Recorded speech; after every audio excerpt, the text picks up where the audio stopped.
Assalamualaikum warahmatullahi wabarakatuh. Waalaikumsalam warahmatullahi wabarakatuh. Selamat siang semuanya. Ya.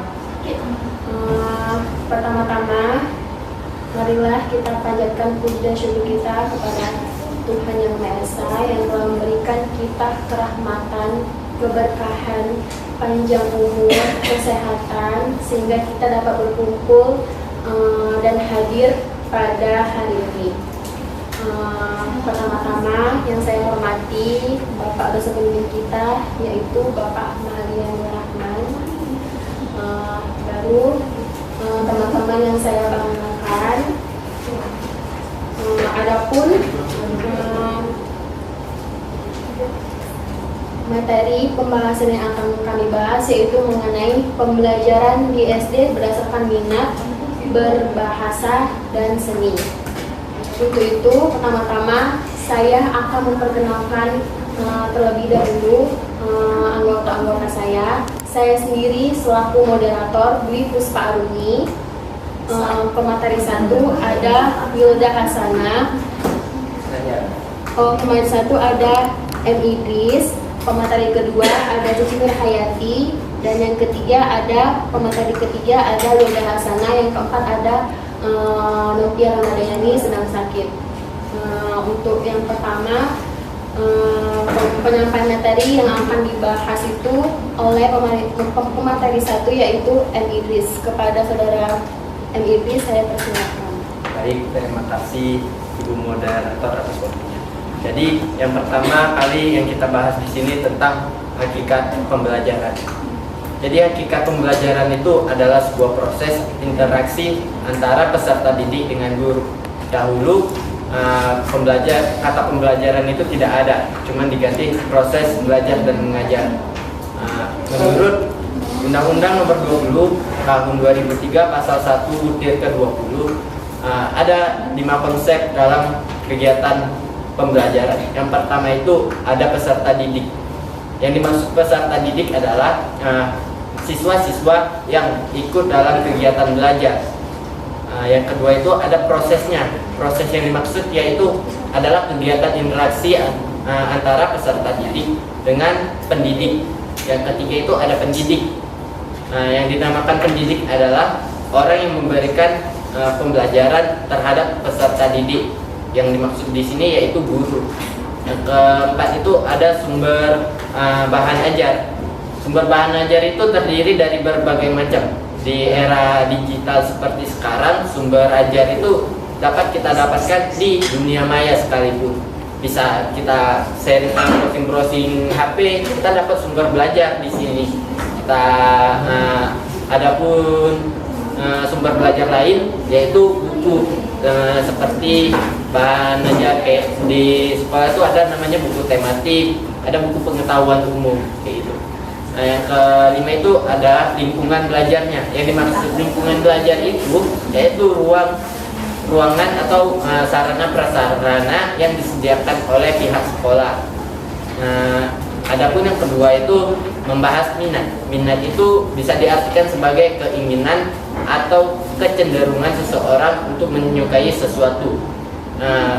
Dalam kegiatan proses pembelajaran, minat sangat berpengaruh. Apabila peserta didik berminat terhadap pembelajaran yang sedang berlangsung, maka otomatis hasil belajarnya juga meningkat. Peluang untuk mencapai tujuan pembelajaran juga meningkat gitu. Jadi misalkan minat itu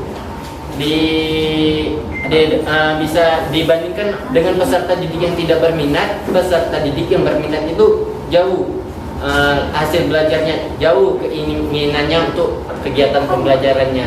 Jadinya seorang guru itu harus pintar-pintar untuk membuat peserta didik berminat terhadap pembelajaran yang telah disampaikan. Adapun upaya-upaya yang bisa kita lakukan untuk menambah minat belajar siswa, yang pertama itu menghubungkan dengan kepribadian siswa, gimana latar belakang siswa. Misalkan siswa itu cenderung minatnya ke dia jualan dari latar belakangnya dari pedagang itu, maka minat belajarnya otomatis kalau nggak ke matematika ke materi yang bernuansa menghitung.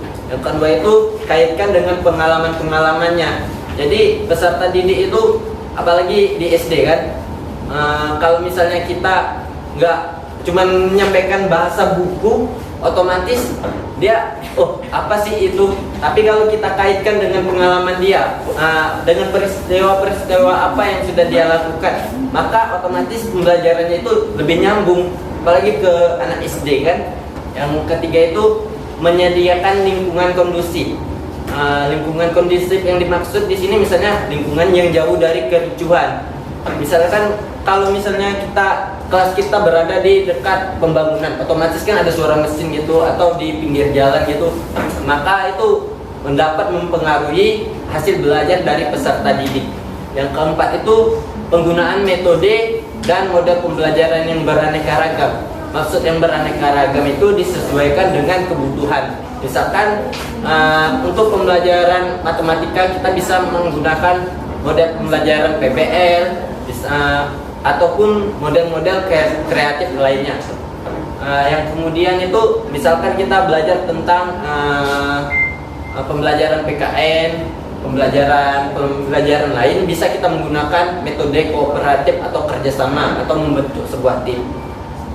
Adapun yang dinamakan belajar itu tentunya ada interaksi. Misalnya gini, ditandai dengan peserta didik itu lebih fokus ke guru atau mata pelajaran yang disampaikan. Kemudian ada kegiatan presentasi, ada kegiatan tanya jawab. Apabila nggak berkait sebaliknya itu, misalkan nggak ada kegiatan belajar itu, kelas itu cenderung pasif. Artinya nggak ada komunikasi antara peserta didik dengan pendidik. Kemudian selanjutnya akan dijelaskan oleh Cici Nurhayati.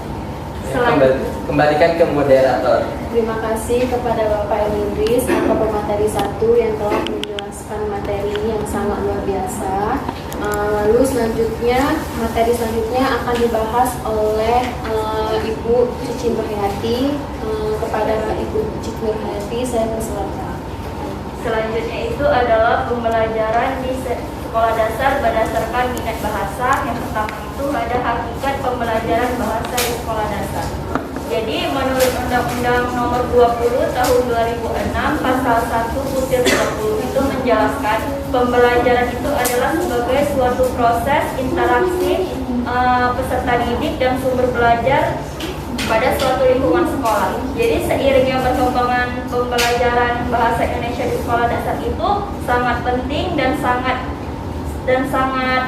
diharuskan karena pembelajaran bahasa Indonesia itu adalah kasta pendidikan di mana pertama kali kita mengenal atau dimulai dan diarahkan pada yang harus direncanakan. Jadi hakikat penerapan ini harus meningkatkan kemampuan peserta didik untuk berkomunikasi dengan bahasa Indonesia yang baik dan yang benar. Kedua itu adalah tujuan pembelajaran bahasa Indonesia di sekolah dasar. Jadi tujuan ini memiliki peran yang sangat penting bagi peserta didik untuk mengembangkan keterampilan berbahasa Indonesia. Sedangkan untuk guru ada juga tujuannya untuk mengembangkan potensi berbahasa Indonesia yang baik dan yang benar agar peserta didik bisa meniru hal-hal apa saja yang disampaikan oleh gurunya dalam berbahasa. Jadi dari tujuan tersebut tentu akan lebih baik lagi bila tercapai.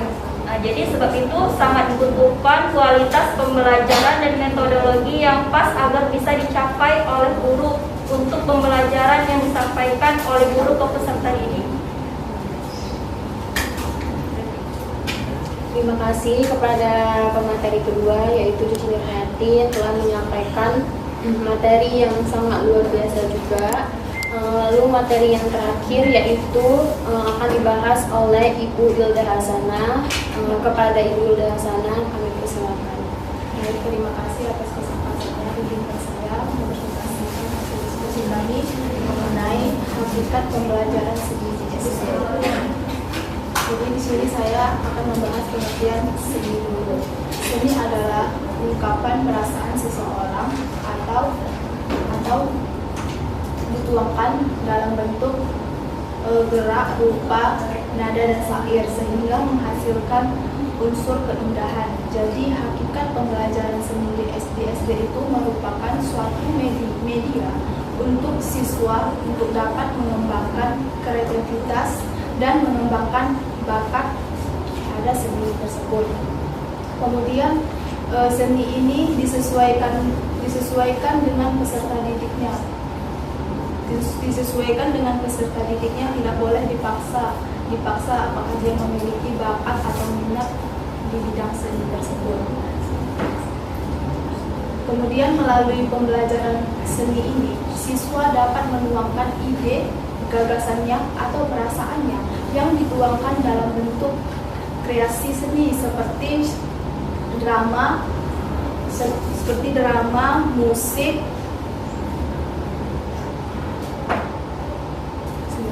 seni rupa, tari, dan lain sebagainya. Kemudian melalui pembelajaran seni ini, siswa dapat membentuk kepribadian kehidupan yang harmonis. Kemudian selanjutnya tujuan pembelajaran seni di SD. Ada beberapa tujuan pembelajaran seni di SD. Yang pertama itu siswa mendapatkan pengalaman dalam berkarya, kemudian mendapatkan pengalaman menciptakan karya, kemudian siswa mendapatkan pengalaman berestetika, mengindahkan suatu ungkapan atau gagasannya. Jadi itulah tujuan pembelajaran seni di SD, untuk melatih dan mengembangkan skill siswa yang memiliki bakat di bidang seni tersebut. Terima kasih, saya kembalikan kepada moderator. Terima kasih kepada teman-teman pemateri yang telah menyampaikan materi yang telah disampaikan. Jadi dapat kita simpulkan bahwa prestasi anak itu harus dikembangkan. Jadi sebagai orang tua, ada baiknya kita tuh untuk selalu mendukung semua yang menjadi prestasi anak-anak. Dan kita sebagai calon guru, ada baiknya untuk menumbuh dan mengembangkan setiap prestasi anak, baik dalam bidang bahasa, bidang seni, atau bidang pun lainnya, sesuai dengan minat mereka masing-masing.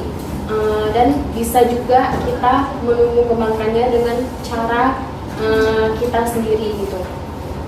Selanjutnya sesi tanya jawab. Apakah teman-teman ada yang ingin